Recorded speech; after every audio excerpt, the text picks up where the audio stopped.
দেশত্যাগের খবরে নানা সমালোচনার মধ্যে নিজের অবস্থান স্পষ্ট করেছেন অন্তর্বর্তী সরকারের ডাক, টেলিযোগাযোগ ও তথ্য প্রযুক্তি বিষয়ক প্রধান উপদেষ্টার বিশেষ সহকারী ফয়েজ আহমেদ তৈয়ব।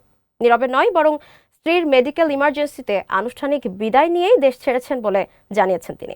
শুধু তাই নয়, তার দাবি, দেশের জন্য কাজ করতে এসে আর্থিকভাবে ক্ষতিগ্রস্ত হয়েছেন।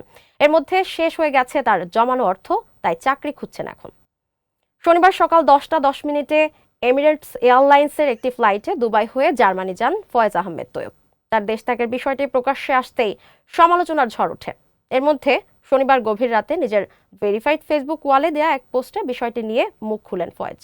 ওই পোস্টে তিনি লেখেন, ফেব্রুয়ারির 8, 9 ও 10 তারিখে আনুষ্ঠানিক বিদায় নিয়েছি আইসিটি, পিটিডি ও বিটিআরসি থেকে। এরপরে নির্বাচনের দায়িত্ব যথাযথভাবে পালন করেছে।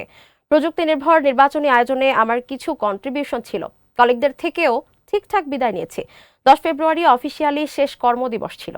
সেদিন কর্মকর্তা কর্মচারী সবার সঙ্গেই ফেয়ারওয়েলে ডিনার করেছে। গান গেয়ে বিদায় দিয়েছেন আমার সহকর্মীরা।